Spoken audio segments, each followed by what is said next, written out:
Okay, we are continuing our talk on biochemical related things. We are getting into the actual biochemical compounds now. We are going to start off with carbohydrates and lipids in this video, and then we will cover proteins and nucleotides in the next video. So carbohydrates are the most common biochemical compound. These are made of carbon, hydrogen, and oxygen atoms, includes categories like sugars and starches. Their function is energy storage. Very important to know that. This is our main source of energy as humans. The ratio of carbon to hydrogen to oxygen is about 1 to 2 to 1, which means that for every carbon atom that is found in a compound, there are 2 hydrogen and 1 oxygen atoms. Remember, 2 hydrogens and 1 oxygen is the ratio of water. This ties into their name. They are named for their structure. Carbo for carbon and hydrate for water. Carbohydrates. They've got water in them as part of their overall molecule. Again, these include sugars and starches. Sugars are a general name for sweet, short-chain soluble carbohydrates that are found in a lot of foods. These provide very quick sources of energy. Starches are more complex carbohydrates, usually made by plants to store energy. These can be broken down by our digestive system into sugars, although not all plant-based carbohydrates can be broken down. But they are still important for us. So, monosaccharides, this is the basic building block of all of our carbohydrates. These are simple sugars or simple carbohydrates. They are going to have 3 to 7 carbon atoms, and examples include glucose, which is our cell's preferred energy source. This is the only way our cells are going to be able to feed the cellular respiration mechanisms. We can create glucose from a lot of other biomolecules, but glucose is what needs to go into our cellular respiration system. This is also what we measure for blood sugar. Fructose is another common monosaccharide commonly found in fruits, and galactose. And if you notice, the chemical formula for all of these is the exact same. These are all isomers. Isomers are chemicals that have the same formula, so they have the same number of the same atoms in them, but the atoms differ in how they are arranged in relation to each other. All right? We're going to talk more about isomers very briefly here in just a moment on the next few slides, but let's talk about monosaccharides a little bit more here. So again, glucose is our body's energy source. So it is a 6-carbon ring with oxygens and hydrogens attached to those carbons. It is also sometimes called dextrose, which might sound familiar to some of you that already work in the healthcare field or have spent a lot of time in healthcare settings. The very rapid conversion of glucose to energy for our cells is why IV dextrose is administered to sick and injured patients via IV, because it's going to give an immediate energy source to the tissues that are in need of repair. The body is not going to have to do any extra work to break down more complex carbohydrates or fats or anything like that to get energy. Our body has the ability to do that, like I mentioned earlier, but glucose is the easiest. That is what our cellular respiration, our metabolism is designed to use. Anything else has to be converted into glucose, which takes extra work. So, if we have a sick or injured patient, they need that energy source. They are going to get dextrose so that they do not have to do any additional work in order to get that energy source. All right, back to isomers. A subtype of isomer. This is just FYI, these next few slides on enantiomers. This is just fun information that I found a lot of students find very, very interesting. This is not something you are required to know with the enantiomers. You should know that isomers are chemicals with the same formula but different arrangement of atoms, and that these monosaccharides are isomers of each other. You do not need to know the enantiomer stuff. But enantiomers are a subtype of isomer. They have a characteristic called chirality, which means that they are non-superimposable mirror images. You actually have this on your body right now. Your hands are chiral. So if your palms are facing each other, then they are mirror images. But if you put both of your palms facing down and then try to put one palm on the top of the back of your other hand, so superimpose them, they do not match perfectly. Right? Your thumbs are sticking off on opposite directions. None of the fingers really match or anything like that. So your hands are chiral. They are non-superimposable mirror images. All right? Why is this important outside of our monosaccharides that we just talked about? Well, many of you probably take either Zyrtec or Zysol as your allergy medication.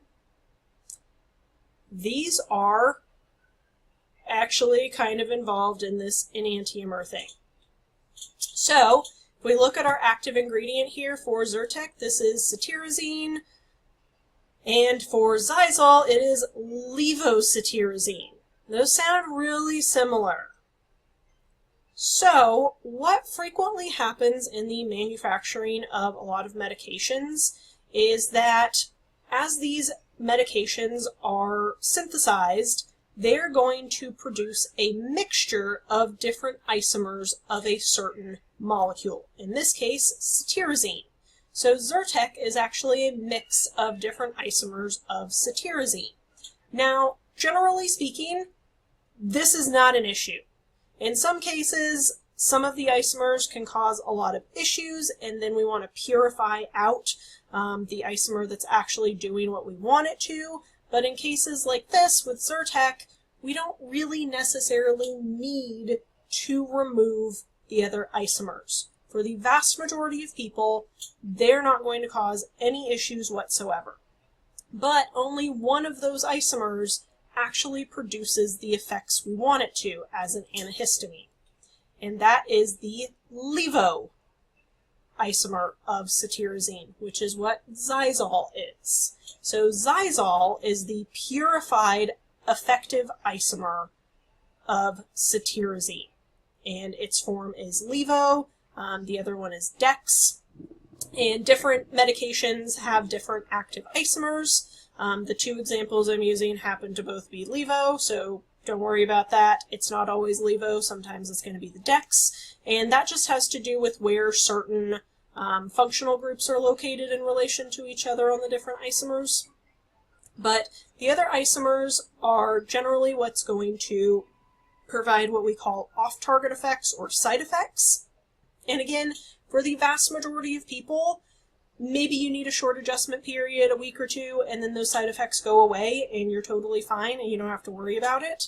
But for some people that really are suffering from those side effects for longer than a couple of weeks after starting the medication, or maybe just need something that is basically a little bit stronger, Zysol might be a good option. If you are somebody who's been taking Zyrtec for a while and it's helping a little bit, but not as much as you want it to, it might be worth it to try Zysol. But if Zyrtec is working perfectly fine for you, there is no reason you need to switch to Zysol. I want to be very clear about that. If you look at the price difference, Zysol is really expensive by comparison. That is because it takes extra time and resources to purify that isomer. Alright? So do not worry about trying to find those purified versions unless you think you actually need it. And if you try Zysol and it doesn't do anything extra for you than Zyrtec did, again, save your money. Just use the Zyrtec. You'll also notice the dosage is different because if you have the purified form, you don't need quite as much. So just things to keep in mind. But I want to be very, very, very clear that Zysol is not necessarily better than Zyrtec just because it has that purified effective isomer. For the vast majority of people, it's not an issue. But useful information to know in case Zyrtec is working well, but you wish it worked maybe a little bit better. It might be worth it to try out Xyzal. All right, so here are the two enantiomers of cetirizine. So here's levocetirizine. This is the effective one. Here is the chloride atom over here on the levo form, and on the dextrocetirizine form, it is attached in a completely different place. All right. So again, these are same chemical formula, just slightly different arrangement of the atoms. Another example is albuterol. The most common albuterol inhalers out there, ProAir, Ventolin, bunch of other ones, they are a mixture of all the different isomers of albuterol. There is one on the market under the brand name Xopenex, which is levalbuterol. So it's still the levo form, we just shortened that a little bit. Levalbuterol is the effective isomer. The other isomers can produce some of the side effects, but again, it is more expensive when you get those purified forms. So if you're doing fine on the mixture, there is nothing wrong with that. It is perfectly safe. Otherwise, it would not be on the market. These have been around for years and years and years and years. All right? But it is something to consider. I have asthma. I actually did have to switch to Xopenex because the regular inhalers I was getting ProAir, they were causing some really, really severe side effects for me. And so my doctor and I decided, let's try Xopenex and see what it does. If it's no better, then we'll just stick with the ProAir because it's way more affordable. But the Xopenex did end up helping a lot with reducing how severe these side effects are. So just something to keep in mind, but this is really expensive. My insurance rarely wants to cover this in any capacity, so I am usually paying out of pocket for this. So that is something else to keep in mind, which is why I'm saying if the mixture works fine for you, there's no reason that you need to switch, all right? But might be useful for some of you if you are looking for something that's a bit more effective or doesn't have as many side effects. It might be worth it to look and see if whatever medication you're taking comes in a form that has a purified isomer. And again, it is not always going to be the levo isomer. Sometimes it is the dextro. It just depends on the medication. It's just pure coincidence that the two examples I used had the levo form as the effective one. Okay. Again, all of the enantiomer stuff, just FYI, fun fact information for you. Let's get back to what you actually need to know. So, moving on with our carbohydrates, we talked about monosaccharides. Now we're going to talk about disaccharides. Di is 2, so this is 2 sugars. These are referred to as simple sugars or simple carbohydrates. This is 2 monosaccharides linked together, usually glucose linked to some other sugar. So maltose is 2 glucose molecules linked together, sucrose, which is table sugar, which is not a naturally occurring substance, FYI. Humans invented this. This is glucose linked to fructose, and then lactose, or milk sugar, is glucose linked to galactose. So these are all disaccharides. Maltose is naturally found in germinating seeds to give them energy to actually grow. It is also used to make beer, malt whiskeys, and various liquors, malted milkshakes, and even malted milk ball candies. So maltose is pretty common out there. You have likely consumed it before. Sucrose, again, is table sugar. All right. It is also going to be found in some plants, slight structural differences than the table sugar that humans create, but very, very similar. High fructose corn syrup is a commercialized process that converts natural glucose in the corn syrup to much sweeter fructose. Fructose, again, is found in fruits. That's why fruits tend to be very, very, very sweet. So high fructose corn syrup is a lot sweeter, so we need to use less of it to sweeten various substances. And then lactose, probably very familiar to the vast majority of you, because of lactose intolerance. This is where somebody does not produce enough of the enzyme lactase. This is produced by the cells of our small intestine to break down lactose from milk into glucose and galactose, those unique monosaccharides. The bacteria in the large intestine use undigested lactose, and if this is not digested due to the lack of this enzyme lactase, they're going to cause the uncomfortable symptoms that cause with this, like bloating, gas, and diarrhea. The vast majority of people are lactose intolerant to some extent. At this point in time, it's around 60% of the population. That number is slowly going down, but this is our default setting as humans, is to be lactose intolerant. This is generally not seen in infants because they are still producing lactase in adequate amounts, and when they are weaned, the body generally stops making lactase because it doesn't need to anymore.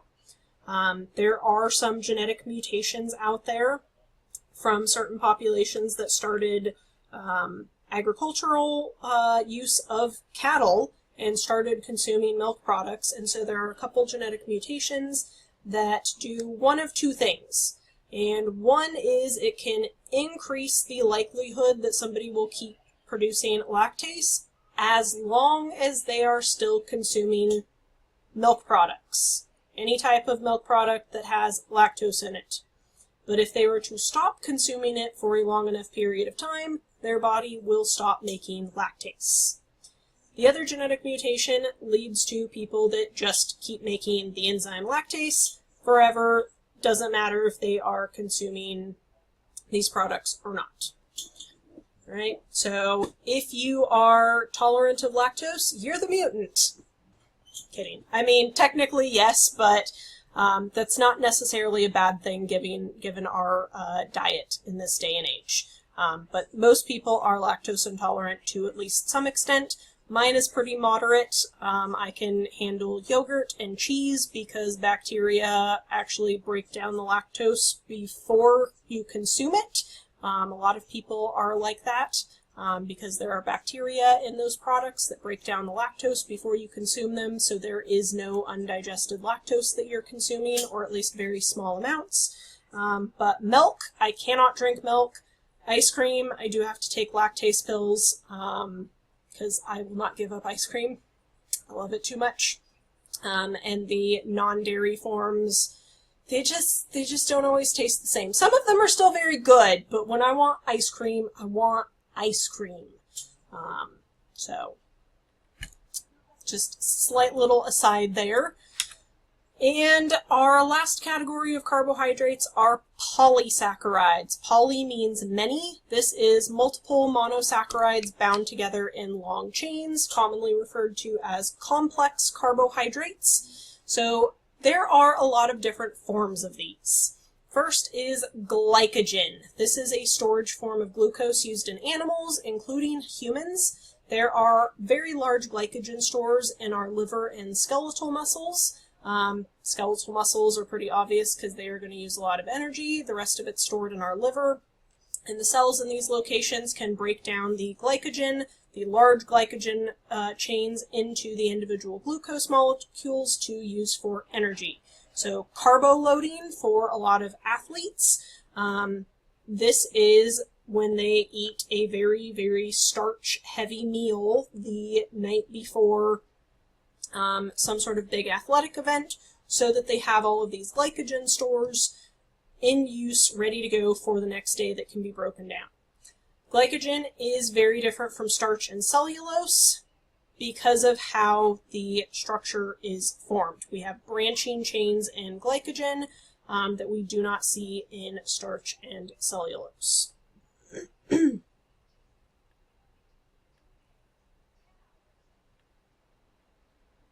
Another polysaccharide is starch. This is the storage form of glucose in plants. This is unbranched. All of the glucose molecules are oriented in the exact same direction, as you can see down here.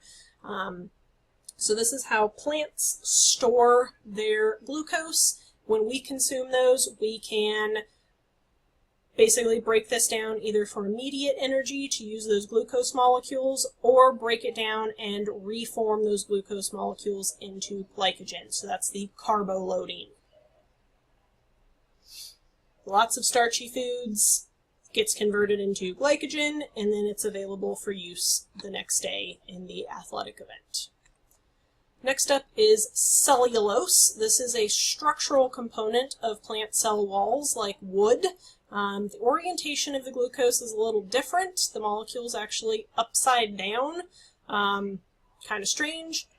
Humans are not able to digest cellulose. It gets eliminated in our fecal matter, but it is still very, very, very essential as fiber. So insoluble fiber bulks up waste and helps it move through the colon a lot more rapidly, which prevents constipation. And with a lot of our recent studies, it indicates very strongly that fiber helps reduce the risk of colorectal cancers, which are actually very rapidly on the rise in the younger population. People 40 years and younger are at increasingly higher risk levels for colorectal cancers. So make sure you're getting enough fiber, but add it into your diet slowly. Otherwise, too much fiber can kind of have reverse effects with the constipation. So you kind of want to ease into it. Baby steps. Otherwise, overdoing it can cause some other issues and a lot of discomfort because we are not able to actually digest it. Right? Hay and grasses are very abundant in cellulose.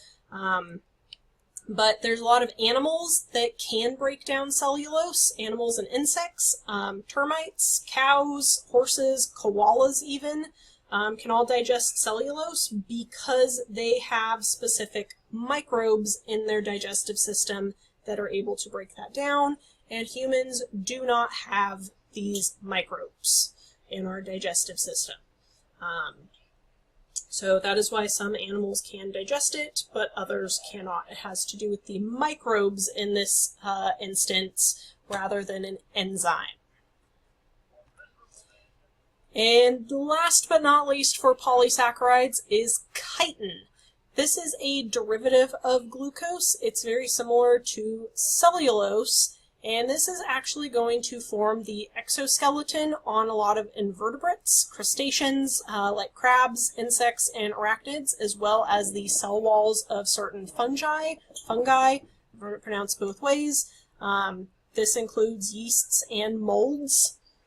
So chitin is actually the second most abundant natural polysaccharide on Earth after cellulose, believe it or not. It's actually showing some promise in some research studies for use as an absorbable suture material. So when you need stitches or something, it could in the future be made out of chitin, and they could dissolve and just disappear. So chitin is actually still valuable for us as dietary fiber and a prebiotic. Prebiotics are nutrition for the bacteria in our gut. Adding chitin to our diet can be easy if you can get past the ick factor, basically. There are edible bugs out there now, specifically crickets and mealworms. They are bred in special facilities that are kept to certain cleanliness standards and stuff so that they are safe for human consumption.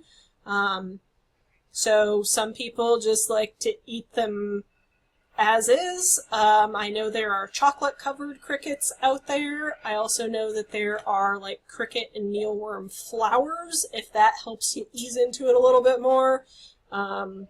Don't feel bad if you're feeling very squeamish about that. I haven't been able to get past that yet myself. Even though I get a lot of these bugs frequently to feed my tarantulas. That's for the tarantulas. I'm not eating them. Although the place that I purchase my feeder insects from does produce human-grade insects. So if you are interested in trying them, you can send me a message and I will send you the name of the company, because I do know that they produce human-grade insects. And all of my tarantulas are very, very happy and healthy, so clearly they're good quality insects. So, we will move on from that, now that I've sufficiently grossed everybody out. Alright, let's talk about lipids.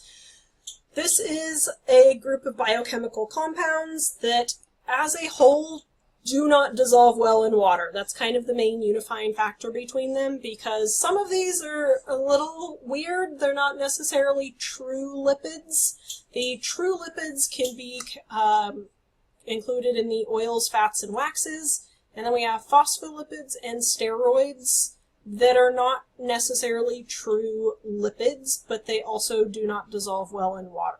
So most lipids are nonpolar. They dissolve well in solvents like alcohol, acetone, soap, all that kind of stuff, but not in water. These are also used for energy storage as well as insulation, cell membrane building, and are also the building blocks of a lot of our hormones. They are made mostly of repeating units. The monomers are fatty acids and glycerol. The most common type of fat in our body and our food are triglycerides, which are 3 fatty acids, that's where the tri comes from, attached to a glycerol molecule, so glycerides, that's how it's named. Fats can be either solid or liquid at a room temperature. The general term oil is usually used to refer to fats that are liquid at a normal room temperature, while fats is usually used to refer to lipids that are solids at room temperature. The number of carbons in these fatty acids can range from as little as 4 to as many as 36 different carbons. But much like carbohydrates, we're really just seeing carbons, oxygens, and hydrogens primarily. So here's our formation of triglycerides. So we have glycerol and fatty acids. So a monoglyceride just has one glycerol attached to one fatty acid. A diglyceride is that same glycerol attached to 2 fatty acids, and then the triglyceride is the glycerol attached to 3 fatty acids. Glycerol is a 3-carbon molecule making up the backbone of a lot of these lipids that we will see. So fatty acid probably sounds relatively familiar, as does triglyceride. So let's talk a little bit about the different types of fatty acids. So saturated fatty acids are where the carbon chain is bonded to as many hydrogen atoms as possible. So we get this very, very, very consistent linear structure. These tend to be solid at room temperature because imagine laying a bunch of these molecules on top of each other. They're going to stack really well, and so they tend to be very solid at room temperature, like butters and other animal fats. These are known to increase the risk of increased cholesterol and cardiovascular disease. And then we have unsaturated fatty acids. So these are where the carbon forms a double bond with other carbon atoms, and then remaining bonds are usually with hydrogens. But this causes the perfect linear structure we see in saturated fatty acids to bend. And so now, if you imagine starting to stack some of these chains together, they're not going to stack quite so nicely if we were to just put them one on top of the other. And so these tend to be liquid at room temperature, so these are our oils, and we have subtypes of these.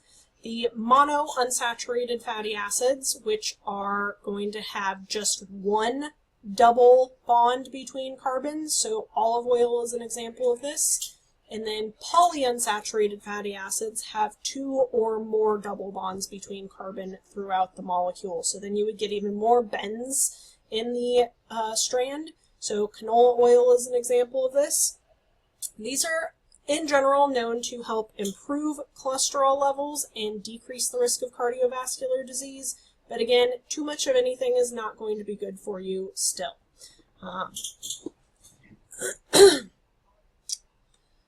So I do want to make a note, these are obviously plant oils here. There are some plant oils that are actually going to have a lot more saturated fatty acids in them, like cocoa butter, which is a main ingredient in chocolate. The melting point is pretty close to body temperature, which is why if you're eating chocolate, especially on a warmer day, it is going to melt pretty rapidly because that cocoa butter is going to have a higher concentration of saturated fatty acids than the unsaturated fatty acids. So we can get it to be solid briefly, but it will melt pretty rapidly. All right. Now, hydrogenated oils and trans fats. So hydrogenation is the process of adding hydrogen atoms to unsaturated oils that can make them semi-solid and helps increase their shelf life. So we are taking these molecules that have the carbon-carbon double bonds and adding extra hydrogens onto them to increase their stability. So this is usually done to vegetable oil. This is usually a partial process, so partial hydrogenation, which will leave the fatty acid with, basically it's going to be anywhere between 5 and 60% saturated. So some of those carbon-carbon double bonds will not have that extra hydrogen attached to them. But one of the issues with this is that the process of hydrogenation does create trans fatty acids. So the trans is Latin for across, whereas cis is Latin for same. So in a cis fat molecule, these hydrogens that get added on, it's going to be on the same side as another hydrogen, same side of that double bond, whereas a trans fat is going to have that hydrogen added on the opposite side, across the double bond. All right? And now, this looks a lot more like our saturated fatty acid, where we just have this nice chain. These could stack neatly on top of each other. So they are going to stack together a lot more readily. They're going to function a lot more like saturated fatty acids. And these seem to lead to an increase in levels of what we call bad cholesterol, the LDLs. We'll talk more about cholesterol here in a little bit. And this helps increase the risk of plaque formation in our arteries and increases the risk of heart disease. So margarine is an example of a hydrogenated oil that has trans fats in it. There are some types of peanut butter. Shortening is another example. We take vegetable oil and hydrogenate it to make it solid. So these are not great for us. Small amounts infrequently are generally not going to be too much of an issue. The issue comes when we start consuming very, very, very high levels of these.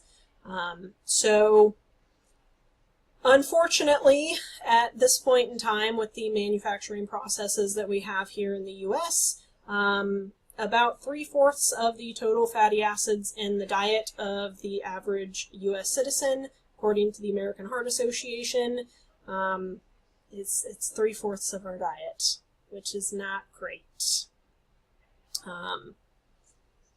So something to just kind of be aware of as you're going grocery shopping next time. I know some of these are very, very convenient, but something to kind of keep in mind. Again, small amounts infrequently, not really going to be an issue, but the more of these you eat, the higher the risk is. So this is why some of these, even though margarine is vegetable oil based, it is still solid at room temperature because of this hydrogenation process. And trans fats produced during that hydrogenation process are even more dangerous for us.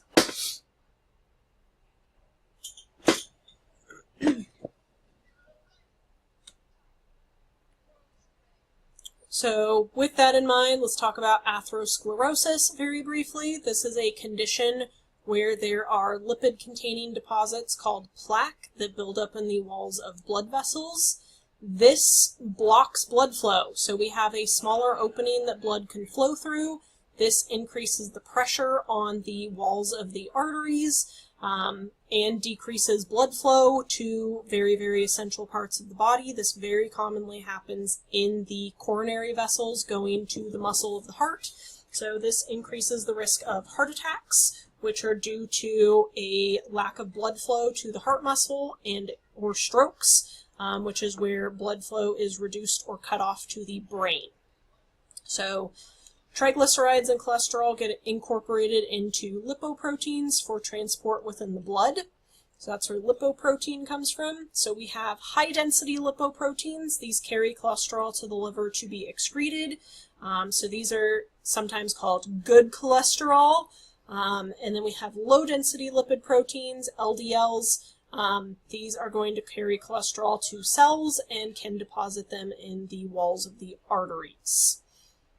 So we want more high-density lipoproteins, although I did see a research article just recently, like within the last month, showing that we don't necessarily want excessively high levels of high-density lipoproteins either. They are still important, again, to carry cholesterol to the liver for excretion, but we don't want excessive amounts of them either, because they're also going to potentially build up in places they shouldn't be if we have too much of them. There is a condition called familial hypercholesteremia and hyperlipidemia. So hyper means high, so high levels of cholesterol or lipids. This isn't a super common condition, but it's probably more common than you would think. So this is a semi-dominant trait, so there's kind of a couple forms of this disease. We'll talk more about genetics in another lecture. About 1 in 500 people are heterozygous, which means they inherited just one copy of the defective gene from one of the parents, and their other copy of that gene is not mutated. So they are going to have reduced numbers of LDL receptors on their cell surfaces, which means higher than normal levels of these low-density lipoproteins in their bloodstream, which means that these can get deposited in random areas of the body. So this can actually get deposited in the skin and tendons throughout the body.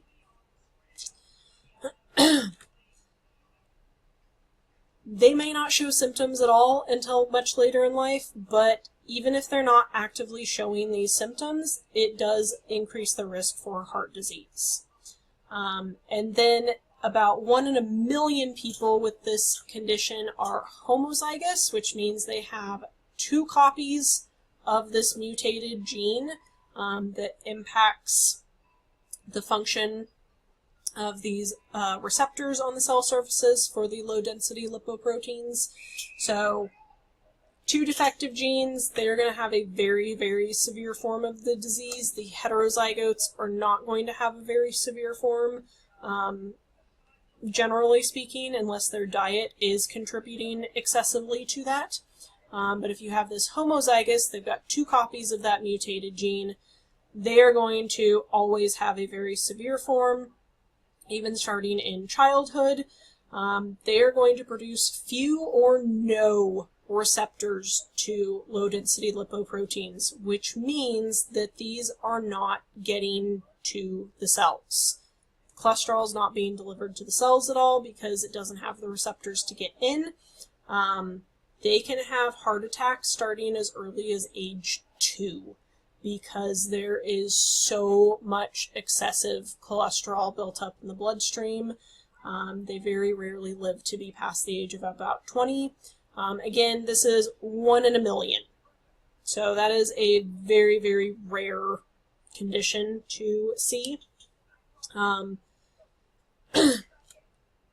So unlikely that you have this, but it is a condition that is possible to develop.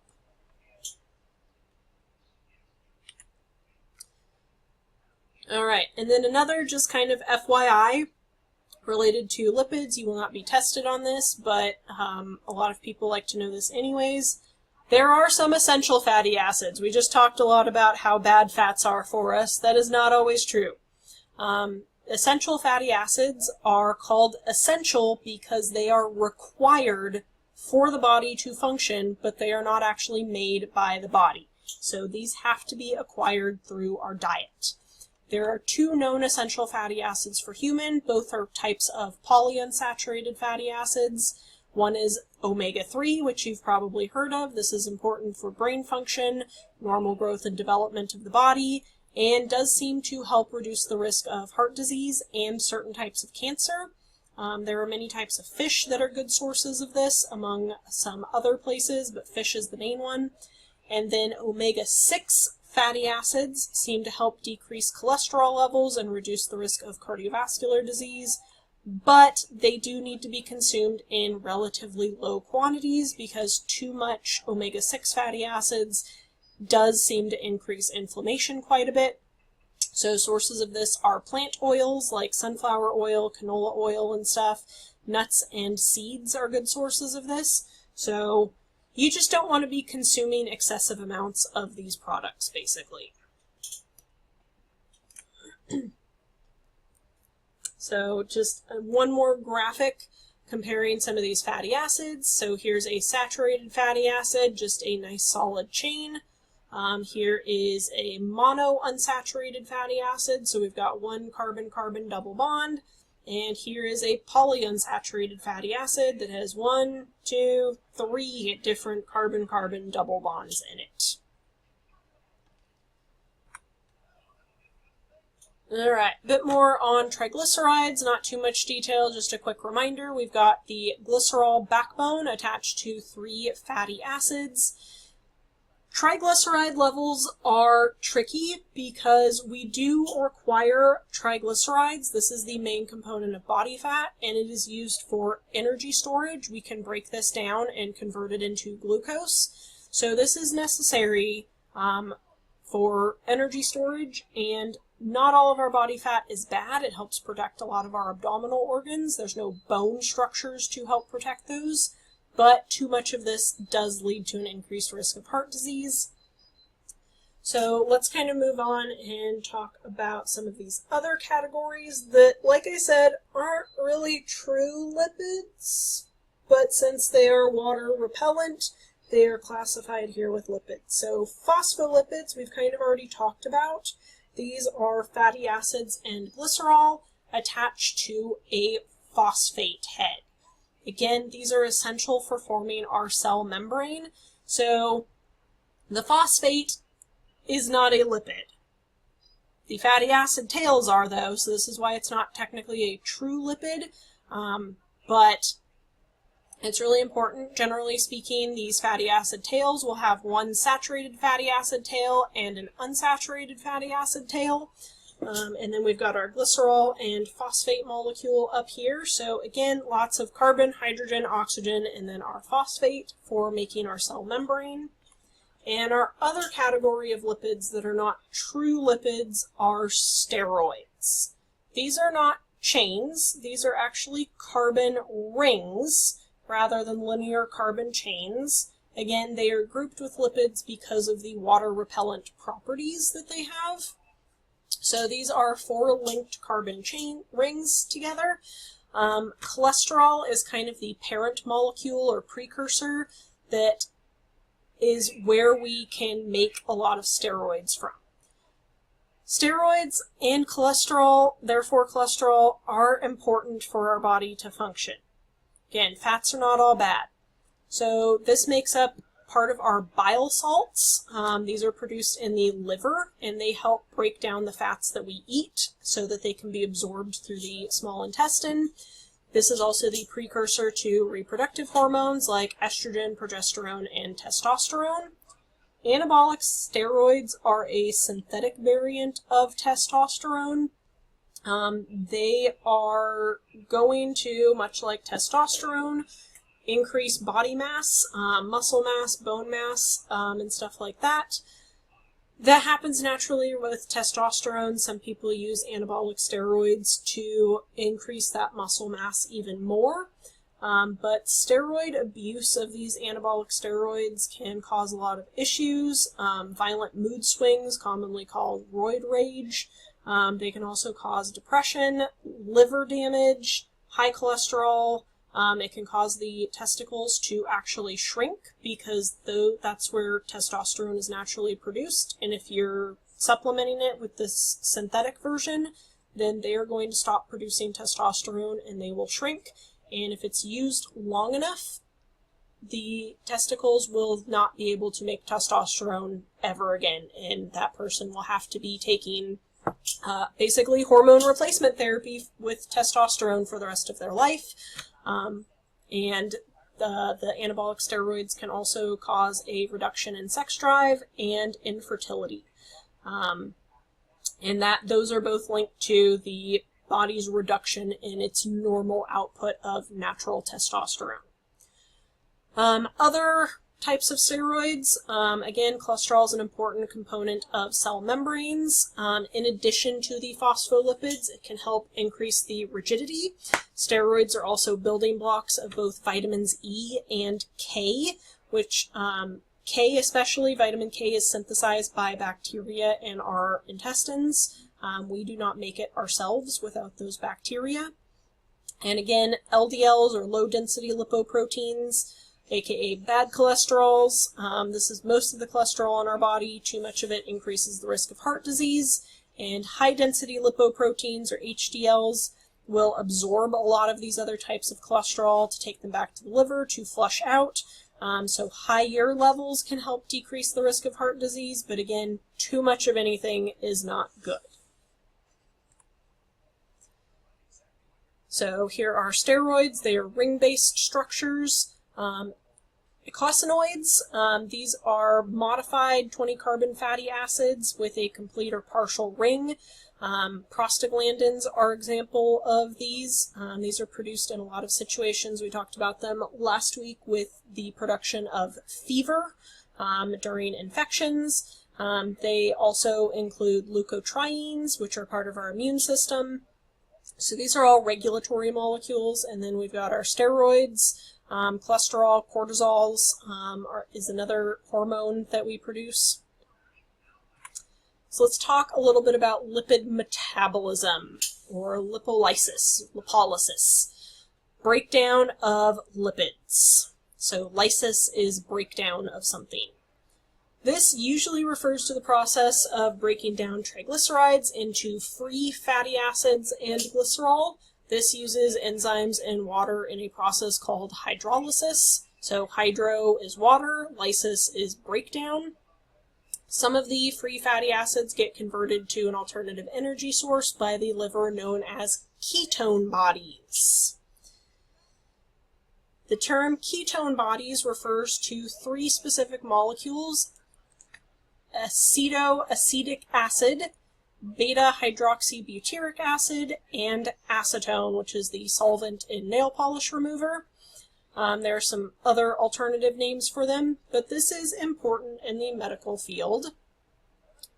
So ketone bodies are used as an energy source by a lot of organs, like the heart and brain. They are normally found in the blood serum in relatively low concentrations. Again, glucose is the main energy source for our body, especially the brain.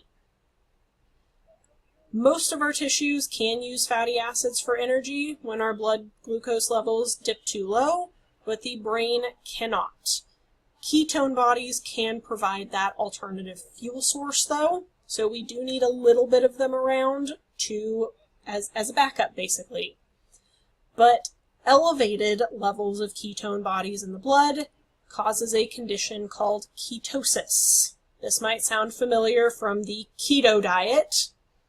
So normal or physiological ketosis occurs when there is a very mild to moderate elevation of ketones circulating around in the bloodstream, in response to fasting, prolonged exercise, or a ketogenic diet, which is a high-fat diet, high-fat, low-carb. So that is the purpose of those keto diets, is basically to force the body to use up its carbohydrate stores and start breaking down fats to produce these ketones as its energy source to help break down excessive fats is kind of the idea there.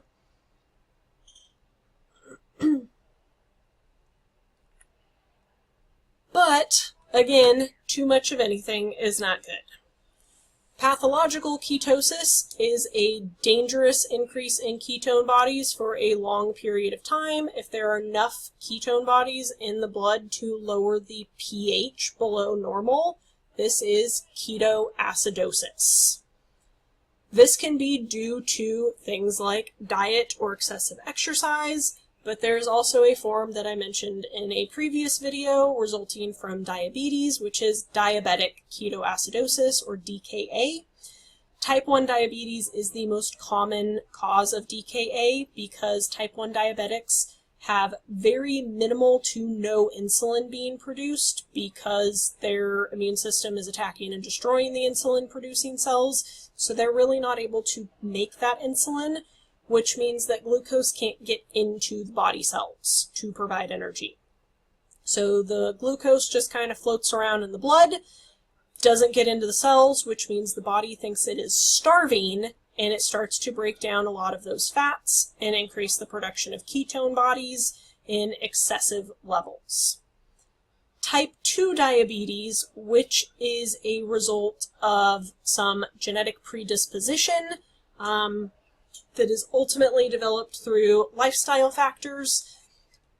These individuals have cells that have insulin receptors still, and they are making insulin still, but those receptors are just not as responsive to insulin as they're supposed to be. This is reversible to a certain extent, but very, very different kind of root causes. Diabetes is in either of these cases, diabetes mellitus is excess blood sugar levels. But the initial cause of it is very different between type 1 and type 2. So insulin can be normal to elevated levels in type 2 diabetics, whereas type 1 diabetics will have low to no insulin levels that can be measured. So DKA can occur in type 2 diabetes in very extreme situations, but it is far, far, far more common in type 1 diabetics. And for a lot of people, this is what lands them in the ER and leads to their diagnosis of type 1 diabetes, is they end up in DKA. Severe ketoacidosis, regardless of the cause, can lead to coma and death. So it is very, very dangerous, and it needs to be treated immediately. One classic sign of ketosis or ketoacidosis is a fruity or sweet smell to the breath because of the presence of acetone, which is volatile and leaves the blood in the exhaled air, and it does produce kind of a fruity sweet smell in a lot of individuals, rather than that very, very unpleasant smell that we get from nail polish remover.